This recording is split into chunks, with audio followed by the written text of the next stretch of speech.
नमस्कार दोस्तों, आज हम आपको बताने वाले हैं कि एप्पल आईडी कैसे बनाते हैं। तो आइए बिना किसी देरी के वीडियो को शुरू करते हैं।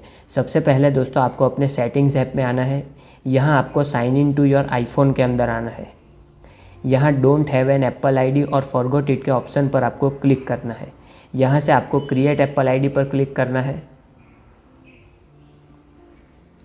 यहाँ अब आपको अपना फर्स्ट नेम और लास्ट नेम डालना है। एग्जाम्पल के लिए मैं फ़र्स्ट नेम में डालता हूँ राहुल और लास्ट नेम में दीवान डाल देता हूँ। अब यहाँ आपको अपनी बर्थ डेट सेट करनी है। एग्जाम्पल के लिए मैं अपनी बर्थ डेट सेट कर देता हूँ।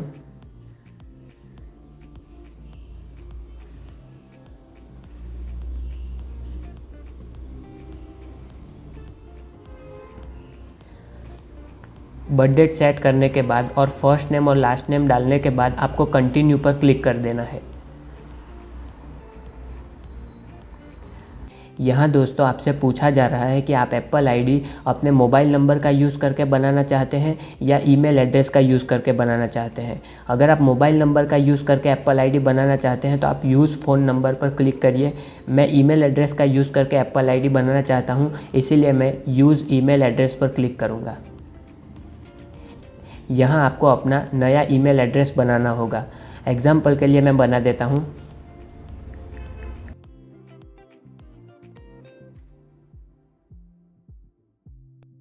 एग्जाम्पल के लिए मैंने ये ईमेल बना दिया है। यहाँ देखिए दोस्तों, मैंने @icloud.com डाला हुआ है। जैसे जीमेल आईडी बनाते वक्त हम @gmail.com का इस्तेमाल करते हैं, वैसे ही एप्पल आईडी बनाते वक्त हमें @icloud.com का इस्तेमाल करना होता है। ईमेल एड्रेस बनाने के बाद आपको कंटिन्यू पर क्लिक कर देना है। अब यहाँ मुझसे कहा जा रहा है कि आपने जो ईमेल एड्रेस बनाया हुआ है वो पहले से ही किसी ने ले रखा है, इसीलिए मुझे अपने ईमेल में थोड़े से कुछ चेंजेस करने होंगे या फिर ईमेल एड्रेस को थोड़ा सा बदलना होगा। तो आइए मैं आपको बदल के दिखाता हूँ। एग्जाम्पल के लिए मैं यहाँ अपने ईमेल एड्रेस में 11 डाल देता हूँ, rahuldiwan11@icloud.com। ऐसा ईमेल मैंने बनाया हुआ है। ईमेल बनाने के बाद आपको कंटिन्यू पर क्लिक कर देना है। अब यहाँ मुझसे कहा जा रहा है कि आपने जो ईमेल एड्रेस बनाया हुआ है वो आप जैसा चाहते हैं वैसा ही है, क्योंकि भविष्य में ये चेंज नहीं हो पाएगा। इसीलिए मैं क्रिएट ईमेल एड्रेस पर क्लिक कर देता हूँ। यहाँ आपको अपना पासवर्ड बनाना होगा। पासवर्ड में आपको मिनिमम एक कैपिटल लेटर का उपयोग करना है, एक स्मॉल लेटर का उपयोग करना है और मिनिमम एक नंबर का उपयोग करना है। पासवर्ड 8 आंकड़ों से कम नहीं होना चाहिए और आपको पासवर्ड ऐसा बनाना है जो आसानी से गेस ना हो जाए। मतलब आपने जो ईमेल एड्रेस बनाया हुआ है वो यहाँ नहीं डालना है और आपने जो फर्स्ट नेम और लास्ट नेम भी जो डाला हुआ है वो भी आपको यहाँ नहीं डालना है पासवर्ड के अंदर, क्योंकि हैकर लोग उसे आसानी से गेस कर लेते हैं। इसीलिए मैं यहाँ अपना कम्प्लीटली डिफरेंट पासवर्ड बना देता हूँ। पासवर्ड क्रिएट करने के बाद आपको कंटिन्यू पर क्लिक कर देना है। अब यहाँ आपको अपने आप को वेरीफाई करवाने के लिए आपका मोबाइल नंबर डालना होगा और आपका कंट्री कोड डालना होगा। अगर आपके मोबाइल फ़ोन में पहले से ही सिम कार्ड इंसर्ट है तो वो नंबर अपने आप ही यहाँ स्कैन होकर आ जाएगा और आपकी कंट्री भी यहाँ पर अपने आप ही सिलेक्ट होकर के आ जाएगी। अगर आपके मोबाइल में सिम कार्ड नहीं है तो आपको यहाँ से मैन्युअली अपनी कंट्री सिलेक्ट करनी होगी और आपका मोबाइल नंबर यहाँ डालना होगा। कंट्री आप यहाँ से सिलेक्ट कर सकते हैं। मैं इंडिया में हूँ इसीलिए अभी इंडिया सिलेक्ट कर देता हूँ और यहाँ आपको अपना नंबर डालना है। अब यहाँ ये मुझसे पूछ रहा है कि आप अपने आप को किससे वेरीफाई करवाना चाहेंगे। टेक्स्ट मैसेज से वेरीफाई करवाना चाहेंगे या फ़ोन कॉल से वेरीफाई करवाना चाहेंगे। अगर आप टेक्स्ट मैसेज सिलेक्ट करके कंटिन्यू करते हैं तो आपने जो नंबर यहाँ दिया हुआ है उस नंबर पर एक OTP आएगा, वो OTP आपको डालना होगा। अगर आप फ़ोन कॉल सिलेक्ट करके कंटिन्यू करते हैं तो आपने जो नंबर यहाँ दिया हुआ है उस नंबर पर आपको एक फ़ोन कॉल आएगा एप्पल की तरफ से। उस फ़ोन कॉल में आपको OTP बताया जाएगा, जो OTP आपको आगे डालना होगा। मैं टेक्स्ट मैसेज के ज़रिए वेरीफाई करवाना चाहता हूँ, इसीलिए मैं टेक्स्ट मैसेज सिलेक्ट करके कंटिन्यू पर क्लिक कर देता हूँ। अब OTP अपने आप ही आएगा और अपने आप ही मोबाइल उसे स्कैन करके डाल देगा। ये देखिए आ गया और मोबाइल ने अपने आप ही स्कैन करके डाल दिया। अगर बाई चांस आपके मोबाइल फ़ोन पर OTP नहीं आता है तो फिर आप क्या करेंगे, तो उसका भी ऑप्शन यहाँ दिया हुआ है। पहले तो आपको यहाँ did not get a verification code पर क्लिक करना होगा, लेकिन आपको ये तभी करना है जब आप पर कोई भी OTP एप्पल की तरफ से नहीं आता है। तो आप did not get a verification code पर क्लिक करिए और सेंड अ न्यू कोड कर दीजिए। जैसे ही आप सेंड अ न्यू कोड करेंगे OTP आएगा और अपने आप ही मोबाइल इसे स्कैन कर लेगा। अब यहाँ मुझे टर्म्स एंड कंडीशन दिखाए जा रहे हैं, इसे सिंपली आप एग्री कर दीजिए। अगर पढ़ना चाहते हैं तो आप इसे पूरा पढ़ सकते हैं। अब यहाँ आपको अपने आईफोन का पासवर्ड डालना है, मतलब जो पासवर्ड का उपयोग आप अपने आईफोन को अनलॉक करने में करते हैं वो। ये पासवर्ड आपसे क्यों मांगा जा रहा है, क्योंकि जो डेटा आप iCloud में स्टोर करेंगे, जो पासवर्ड आप iCloud में सेव करेंगे, उसे आप इस पासवर्ड से एक्सेस कर पाएंगे। मतलब जब आप अपने मेन डिवाइस से एप्पल आईडी साइन आउट करके किसी और डिवाइस में डालेंगे या फिर आप अपना फ़ोन जब बदली करेंगे, तब एप्पल आईडी साइन इन करते वक्त आपसे 2 पासवर्ड पूछे जाएंगे। एक एप्पल आईडी का पासवर्ड जो आगे हमने बनाया है और एक ये वाला जिसका उपयोग आप अपने आईफोन को अनलॉक करने में करते हैं।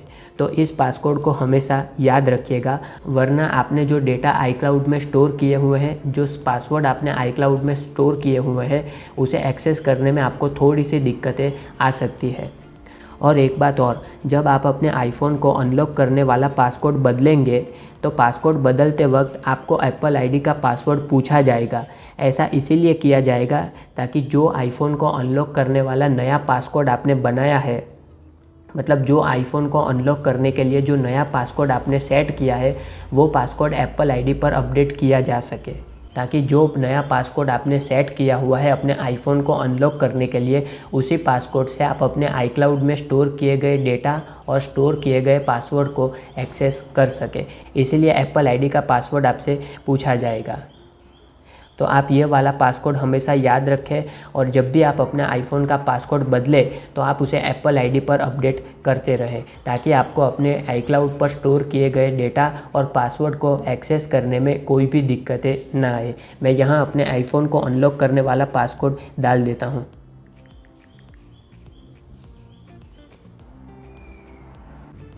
यहाँ ये मुझसे कह रहा है कि आपके फ़ोन पर जो डेटा है थोड़ा सा, उसे आप अपने iCloud से मर्ज करना चाहते हैं या नहीं। मैं इसे मर्ज करना चाहता हूँ, इसीलिए मर्ज पर क्लिक कर देता हूँ।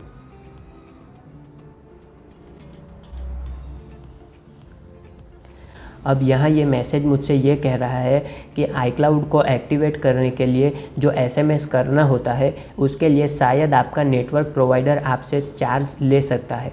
चार्ज मतलब होगा तो 1 रुपये, 2 रुपये या 5 रुपये तक आपके सिम कार्ड में से कट सकते हैं। मतलब आपका जो सिम कार्ड में मेन बैलेंस होता है, उससे शायद 1, 3 या 5 रुपये तक आपसे इस SMS के लिए काट सकते हैं।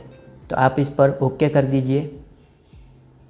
अब यहाँ एप्पल आईडी तैयार तो हो गई, लेकिन आप इसका उपयोग ऐप्स डाउनलोड करने के लिए अभी नहीं कर पाएंगे, क्योंकि इसका रिव्यू करना अभी बाकी है। तो उसके लिए आपको ऐप स्टोर में आना है। ऐप स्टोर में आने के बाद आपको यहाँ से किसी भी ऐप को डाउनलोड करना है। जैसे ही आप डाउनलोड करेंगे, आपको यहाँ दिखाई दिया जाएगा कि आप ऐप को इंस्टॉल करना चाहते हैं या नहीं। आप इंस्टॉल पर क्लिक कर दीजिए। यहाँ आपको अपनी एप्पल आईडी का पासवर्ड डालना होगा। शायद आप जब ऐप डाउनलोड करने जाए तब आपसे एप्पल आईडी भी पूछी जाएगी कि आप अपनी एप्पल आईडी डालें, और एप्पल आईडी डालने के बाद आपको पासवर्ड पूछा जाएगा। वैसा होता है तो आप एप्पल आईडी डाल दीजिए और अपना पासवर्ड डाल के साइन इन कर दीजिए।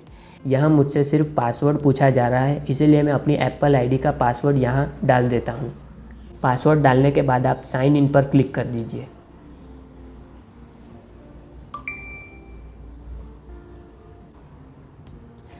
अब यहाँ ये मुझसे कह रहा है कि आपकी एप्पल आईडी अब तक iTunes स्टोर में और ऐप स्टोर में यूज़ नहीं हुई है। iTunes स्टोर और ऐप स्टोर में यूज़ करने से पहले आपको अपनी एप्पल आईडी की अकाउंट इन्फॉर्मेशन जो है रिव्यू करनी होगी। रिव्यू करने के बाद आप ऐप स्टोर और iTunes स्टोर में अपनी आईडी का उपयोग कर सकते हैं। इसलिए आप रिव्यू पर क्लिक कर दीजिए। रिव्यू पर क्लिक करने के बाद आपको यहाँ अपनी कंट्री लोकेशन सेट हुई मिल जाएगी। अगर नहीं मिलती तो आप यहाँ से इसे सेट भी कर सकते हैं। और agree to terms and condition वाला जो बटन है उसे आप ऑन कर दीजिए। ऑन करने के बाद आप यहाँ से नेक्स्ट पर क्लिक कर दीजिए। यहाँ आपको आपकी पेमेंट मेथड मिलेगी, जिससे आप पेमेंट करना चाहे तो आप उसे नन पर क्लिक कर दीजिए। मेरी सलाह यही है कि आप इसे पहले नन पर ही क्लिक करके रखें। यहाँ आपको आपका बिलिंग नेम लिखा हुआ मिल जाएगा और यहाँ आपको आपका बिलिंग एड्रेस डालना है। मतलब आप वो वाला एड्रेस भी डाल सकते हैं जहाँ आप रहते हैं। मैं अपना एड्रेस डाल देता हूँ। यहाँ आपको आपका मोबाइल नंबर डालना है। सब इन्फॉर्मेशन डालने के बाद आप नेक्स्ट पर क्लिक कर दीजिए।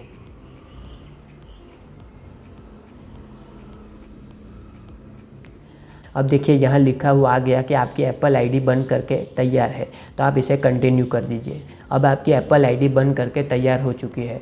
तो बस वीडियो में इतना ही। वीडियो देखने के लिए बहुत बहुत धन्यवाद। अगर वीडियो आपके काम आई हो तो हमें कमेंट में बताइए। कुछ मिस्टेक लगी हो, कुछ सुधारने जैसा हो तो वो भी आप हमें कमेंट करके बता सकते हैं। वीडियो देखने के लिए बहुत बहुत धन्यवाद।